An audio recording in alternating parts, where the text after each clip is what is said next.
Weh, weh, weh, ada burung jinak nih. Tuh, mereka bisa santuy gitu dekat-dekat sama si kakek.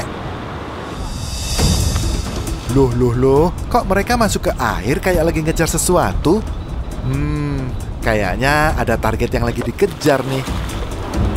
Wah, rupanya mereka lagi berburu ikan toh.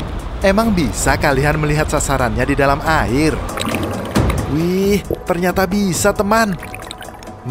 Pantas aja mata si burung dilengkapi dengan membran khusus yang berfungsi seperti kacamata renang. Pantas aja mereka bisa melihat dengan tajam, baik di luar maupun di dalam air.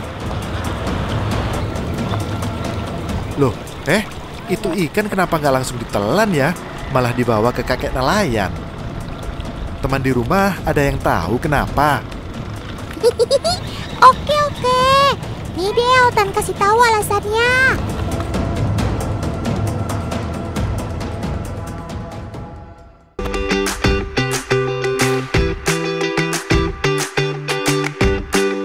Halo Ling dan Lung, sapa teman-teman di rumah dong. Jadi teman, mereka ini adalah si burung kormoran peliharaannya kakek Huang. Kakek ini sudah menjadi nelayan dengan burung kormoran selama lebih dari 60 tahun. Betul, Tan. Teknik menangkap ikan dengan burung kormoran adalah cara tradisional masyarakat Tiongkok dari zaman dulu kala, teman. Nah, Ling dan Lung biasa menangkap ikan di Sungai Li ini sejak usia 4 bulan. Cakep kan? Naluri mereka untuk berburu di air memang sesuai kemampuan aslinya, teman. Ya, mereka adalah unggas semi-akuatik berkerabat dengan burung pelikan. Oke, sekarang kita intip mereka latihan yuk. Yuk, kakek Huang kedua udah nungguin nih buat latihan kungfu. Maksudnya mancing.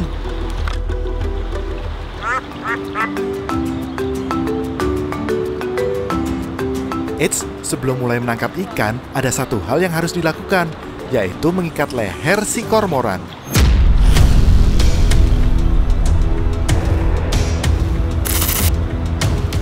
Eits, santai. Diikatnya nggak kenceng kok, hanya sebatas mempersempit bukaan leher, sehingga ikan tidak tertelan. Karena leher kormoran mampu melebar untuk menelan seekor ikan utuh. Mirip ular gitu ya. Tali yang digunakan terbuat dari serat batang padi, sehingga lentur, ringan, dan kuat. Gimana Sob? Nyaman kan? Pastilah ya. Oke, sekarang kita mulai ya. Gak pakai basa-basi, jurus saktinya langsung dikeluarin. Wush, cakep! Saat berburu, kaki yang kuat membantunya menyelam hingga 20 meter. Dan ia mampu berada di bawah air lebih dari 30 detik. Yiha, berhasil! Kamu memang juara deh.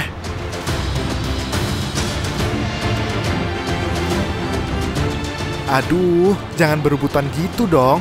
Sesama saudara seperguruan gak boleh berantem. Nah, nyangkut kan? Itu talinya dicopot dulu.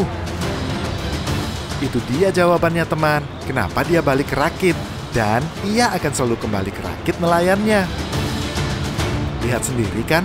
Ini merupakan bentuk kepatuhan dan kebiasaan yang sudah lama dilatih.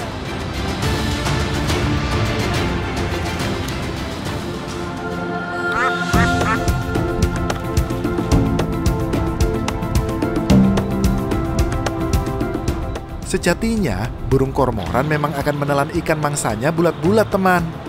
Nah, tapi dengan diikat lehernya seperti itu, ikannya hanya akan masuk sampai paruhnya saja. Oh iya, cara mancing seperti ini sudah ada sejak 2000 tahun yang lalu loh. Wow, cakep nggak tuh? Nah, sebagai imbalan, kakek akan berbagi ikan juga ke mereka.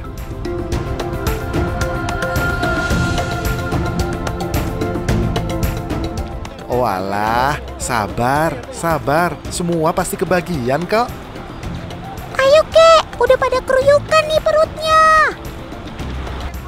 Dalam sehari, biasanya kormoran makan sebanyak 1 kilogram ikan. Bandingkan dengan kemampuannya yang bisa menangkap hingga 70 kg ikan per hari. Bahkan keahliannya ini mampu menghidupi keluarga kakek Huang. Otan bangga sama kamu. Kek, ada yang lupa dilepas nih talinya. Asik, udah pada kenyang nih. Tapi tetap hati-hati ya, jangan sampai keselak. Berikutnya ada juga nih hewan kesayangannya Kak Alset. Gak nyangka kan kalau seekor serigala bisa bersahabat dengan manusia juga. Keren. Kira-kira si Chester serigala ini bisa nurut sama Kak Alset nggak ya? Coba kita tes dia yang gampang-gampang dulu. Apakah dia bisa berlari menuju ke Kak Alset kalau dipanggil? Tapi kamu ada saingannya nih Sob. Sudah siap semuanya? Kita mau adu kecepatan antara anjing husky, Spokatu, sama Chester, Timberwolf. Kita mau lihat kecepatan mana sih antara serigala dan anjing. Waduh, serius nih mau ada balap lari serigala melawan anjing? Keren banget sih ini. Pasti kalian juga belum pernah lihat kan? Sisi sebelah kanan ada Chester serigala muda yang energik. Sisi sebelah kiri ada Poka si anjing husky yang terlatih. Siapakah di antara keduanya yang lebih cepat sampai di garis finish? Mari kita saksikan bersama. Keduanya nampak tidak mau kalah teman, tapi Chester terlihat sedikit kebingungan sehingga salah arah. Mau kemana Sob? Itu Kak Alset sudah nungguin kamu loh. Jadi karena Chester ini di tempat baru, wilayah baru, jadi dia nggak bisa begitu fokus karena dia masih adaptasi dan juga beda sama anjing yang dilatih itu Poka. Dia lebih pinter, bisa ditinggalin dengan keadaan duduk. Kalau Chester masih harus pegangin dan ketika dipanggil dia nggak lurus larinya tapi masih zigzag. Sedangkan kalau misalkan Poka langsung lurus ke ownernya. Keren. Kita coba sekali lagi ya Chester. Kali ini kamu harus fokus. Come on, kamu pasti bisa. Sudah siap semuanya?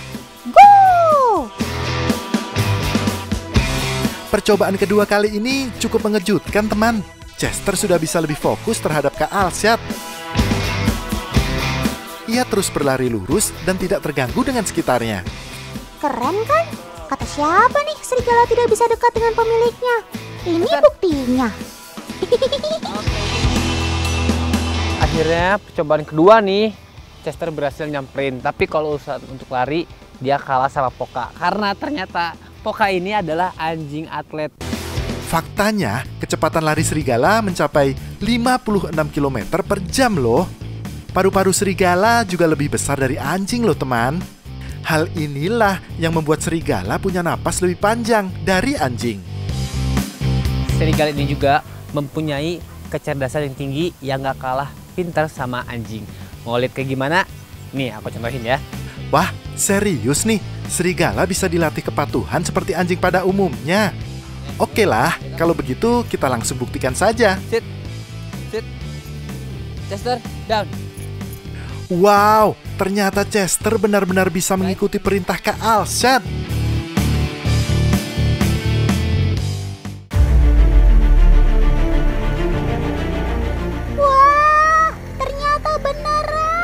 Mereka betul-betul sembunyi menyatu dengan alam sampai benar-benar gak kelihatan.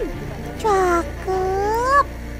Badan segede itu bisa ngumpet cuma pakai rumput. Rame-rame sama paman tentaranya pula. Otan salut deh sama kalian. Mereka ini sedang melakukan latihan pengintaian teman. Mereka adalah kuda-kuda paman-paman TNI di Den Kafkut. Salah satu teknik militer yang wajib dimiliki pasukan berkuda adalah berkamuflase alias menyaru. Tujuannya agar tidak terlihat oleh musuh. Kuda-kuda ini sudah terlatih untuk tiarap dengan cepat dan tetap tenang. Tuh, lihat, seperti ini cara latihannya. Saat merebahkan diri, kuda tenang sekali kan? Kalau belum terlatih, apalagi sambil dipaksa, si kuda tentu akan berisik dan berontak teman. Salah-salah malah jadi ketahuan musuh. Makanya saat posisi rebahan, paman tentara sesekali tetap nepuk-nepuk sambil bisikin si kudanya, biar tetap kalem. Nah, kalau situasi sudah aman terkendali, paman tentara dan kuda-kudanya harus bergegas bangun dan sigap melanjutkan misinya.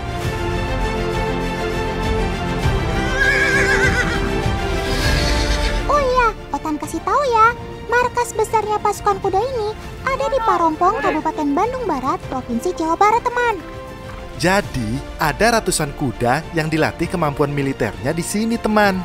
Sebagai anggota pasukan kavaleri berkuda, paman tentara juga harus bisa luas menyatu dengan kuda tunggangannya. Tuh, lihat, mengambil tas dan senjata saja sambil berlari tanpa turun dari kuda kan? Jadi bisa langsung beraksi tanpa banyak membuang waktu.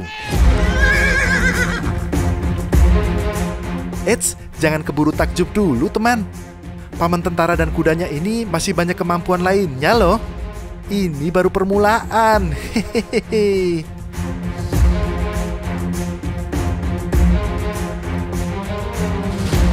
Nah, untuk latihan selanjutnya, sudah ada semangka untuk target sasarannya. Dan mudah saja paman-paman tentara memotong sasarannya sambil berlari kencang.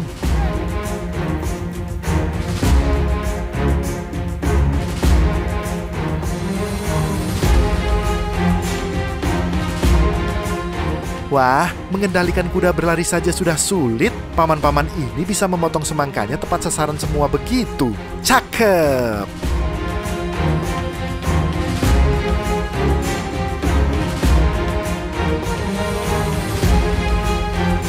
Teman di rumah masih mau lihat yang lain?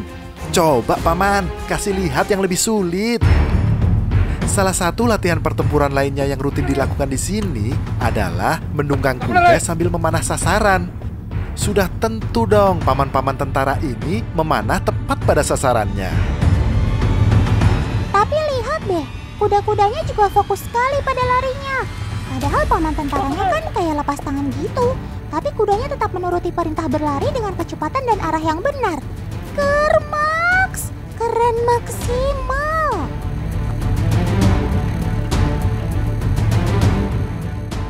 Loh, paman tentaranya kok sudah siap-siap dengan senjata gitu? Emang paman mau ngapain sih? Tembak! Copot.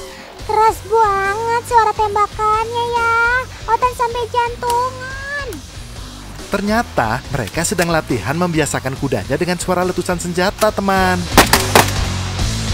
Tenang saja, pakai pelurunya yang hampa, alias tanpa proyektil kok, jadi tidak melukai. Terlihat dalam tayangan lambat, meski terkejut ketika senjatanya ditembakkan, kuda-kuda ini hanya kaget sesaat, tapi tidak sampai panik, apalagi lari ketakutan. Kuda memang terkenal memiliki pendengaran yang peka, teman. Jadi semakin sering dia mengenal berbagai suara keras yang mengagetkan seperti ini, mereka jadi belajar untuk tetap tenang dan percaya penuh pada penunggangnya. Keren kamu, Sob!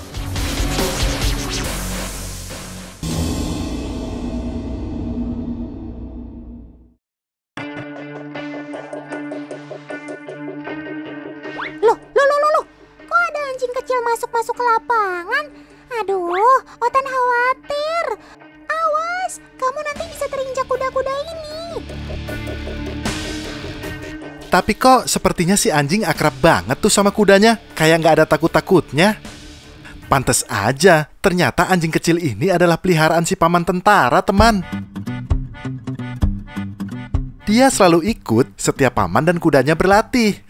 Makanya, pas lihat paman pulang latihan, dari jauh ia langsung lari menghampiri. Udah kangen banget ya kamu, Sob? Hehehe. Oh iya, meski si kuda dan anjing ini berjalan berdekatan, ternyata aman-aman saja tuh. Si Dogi tidak akan terinjak. Tapi Otan salut sama kamu, Sob. Kamu kayaknya penyayang banget ya. Nggak cuma sama paman tentaranya, tapi sama si anjing kecil itu juga. Otan jadi meleleh ngelihatnya.